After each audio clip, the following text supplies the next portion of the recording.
I think it's exciting to get past a game where we didn't have much of a process for it. I dearly miss scrimming in Los Angeles. Even today with the whole team in front of me in the office before we left, I just said I'm so excited for tomorrow. I'm excited to just be able to sit down and talk about some strategy and try some stuff in scrims, and we just haven't had an opportunity to do that.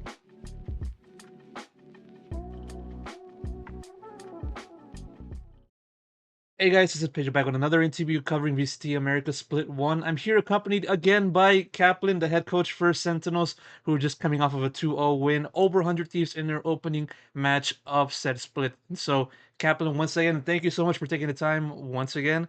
Covering this series, first off, first and foremost, taking off 100 Thieves, the same team that you guys eliminated back in kickoff and one that really wanted to have that revenge win over you guys, but such it went into your favor. General thoughts, how much of an obstacle was 100 Thieves today?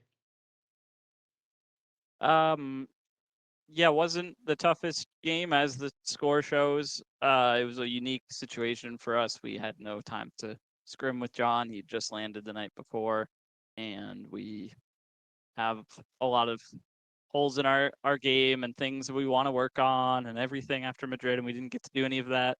We obviously didn't really have any prep on 100 Thieves since they've been dormant preparing for a month, so felt like a very unique challenge going into it because of all the circumstances, but at the end of the day, I think we stayed really composed, and I'm happy with how it ended.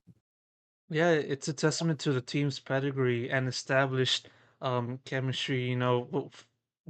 Going through a kind of a difficult ice spots, but then dominating on split, as is usually the case by this point this year for you guys, specifically on that map. But yeah, you mentioned a little bit of just how the team was trying to prepare with what little time you guys had at your disposal. From the time John Cutie came in to from then up until now, what are some of the things that you kind of emphasized for the team to just focus on for this opening match?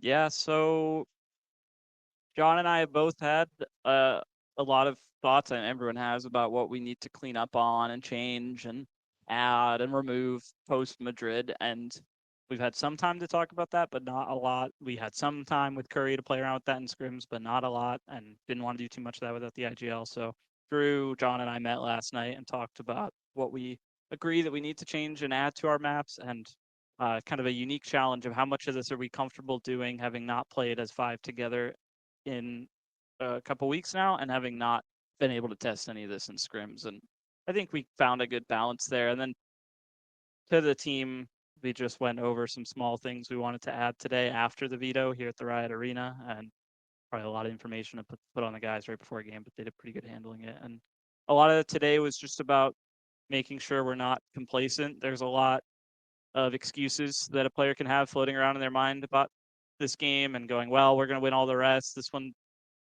whatever. And I made it clear to them this morning, this format is very unforgiving. Say that a few teams from our group do well and we lose this game, and then maybe just making it up, say we have a close game and lose to Loud. Suddenly we're 3-2 or 3-3 or 4-2. Like that can be enough to not make it to playoffs. It's no joke. So today's game was important, and I made it clear to the guys, and I think they did a good job proving there's no complacency in the air right now. Yeah, essentially that is the case.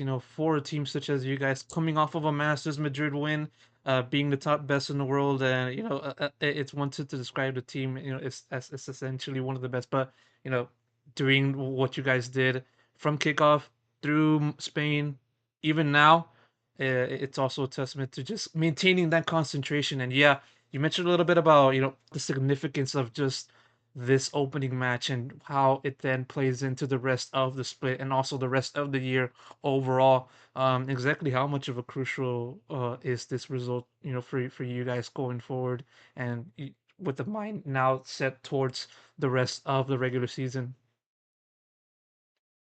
Yeah, it's pretty crucial. There was just, it felt like there wasn't a lot to control, but like I said, the format's really tough. You can't really afford to lose.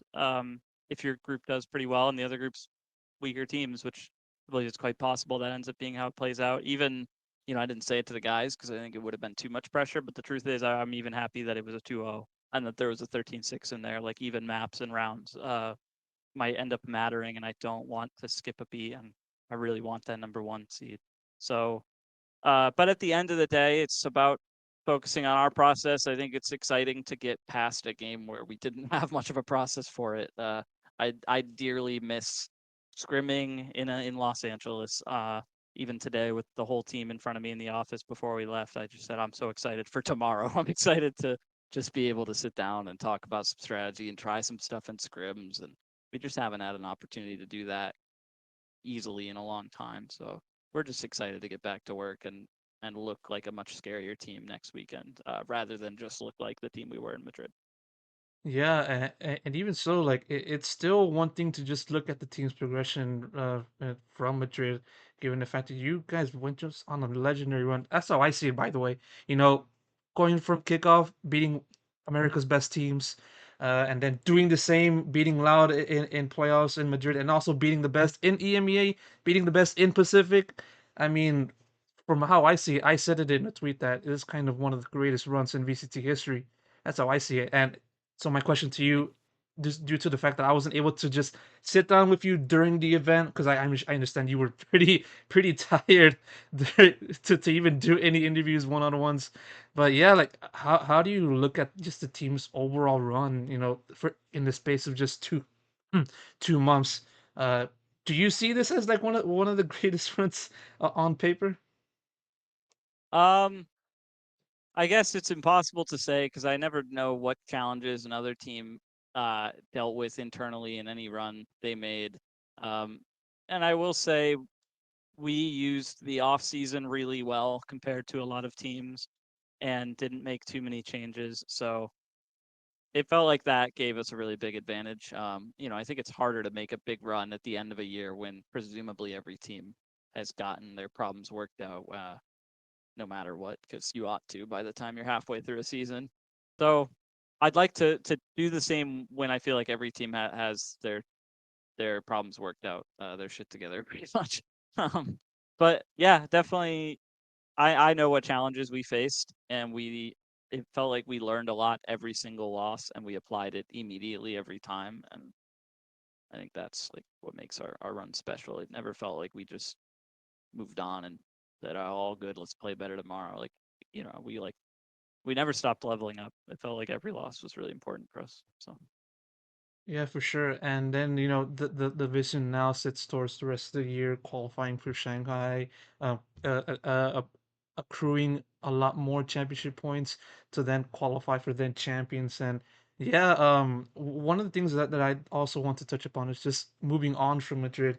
And you did an interview with Mikhail Klementov of Washington Post, but for his own Substack website, and you mentioned about moving on from that point and just looking ahead to the future, and how you kind of had to sit down with the team and just going over what it is that you guys have to focus, and just doing so amidst a climate in which now the whole everyone's pointing towards you as the main targets, and this whole pressure that kind of accompanies that kind of thing. And so that said, I want to ask to you, what were some of the biggest points that you are looking at in the team, just to stay composed, stay at the same level that you guys been, both physically and mentally, both in and out of the server? yeah, I would say our weakest point as a team is our out of game habits. Collectively, there's certain players that are much more healthy with their routines. I'm not the healthiest, frankly, on the team with my routines. So as well as our productivity in just scrim weeks in Los Angeles is not something I'm proud of. I think there's too many days where we don't get enough done because people weren't showing up, mentally speaking, and bringing their best and bringing enough work ethic. So especially after playing a lot of tournaments and getting to learn so much in tournaments and kind of boot camping and hotels internationally, like it's even more of a challenge coming back. So the number one thing we're pointing toward is being a healthier team, just on a personal level, having better routines individually, focusing on our nutrition and exercise and physical health um, in a much more serious way, recognizing that that will create consistency in scrim weeks. It will create the mental endurance to get through this marathon. It's not a sprint, it's a marathon. And that, as well as, feeding into that, having really effective scrim weeks, having 5 days in a week that all felt productive and like we learned, and just being able to go to international tournaments and playoffs with more complete map pools because of more effective scrim weeks. Not more work, but more effective use of the time we spend working. Like, I think that's really what we're gunning for right now. Yeah. Yeah, yeah, for sure. And now, looking over to the rest of the schedule, taking on the other teams, I believe in the opposing group. I'm not sure if that's how the exact That format is works. how it works. Yeah. We'll Yeah, play it is. only the other group for the rest of this split. Yeah, so not like within your group, the other group, Yeah. right? Yeah. We'll Yeah, play Lev, EG, MIBR, Furia, and Loud. exactly as that. And yeah, just looking over to the rest of the other teams and just finally having the chance to just play some of those teams for the first time for this year. I mean, just sort of your general thoughts on just the competition ahead and just where do you think who do you think worries you the most amongst your upcoming opponents and maybe someone else in the league that's not in your schedule? Yeah, Loud are no joke. A really hard team to play. We've had very close games against them, and we've lost to them. And I think Sadok's IGLing is brilliant. I think once they find their footing, clean up their comps a bit, I think they'll be a force to be reckoned with, and they know us as a team pretty well stylistically after all our games. I think that's a really big game, a really hard game, pretty important one to win considering NRG beat them yesterday. So yeah, I'm excited to play them. I think that will be a hard one. As for somebody in our group, um, I think G2 will end up looking pretty good. I think everyone expected them to be really good going into this season, and they had a bumpy start. But now that they seem to be finding their footing and working their problems out, I think they'll recover pretty well, considering they still have a really strong core that's been around for years. And then I'd say I probably would expect Crew to be an underdog people aren't talking about enough. Just they improved consistently through all of last year.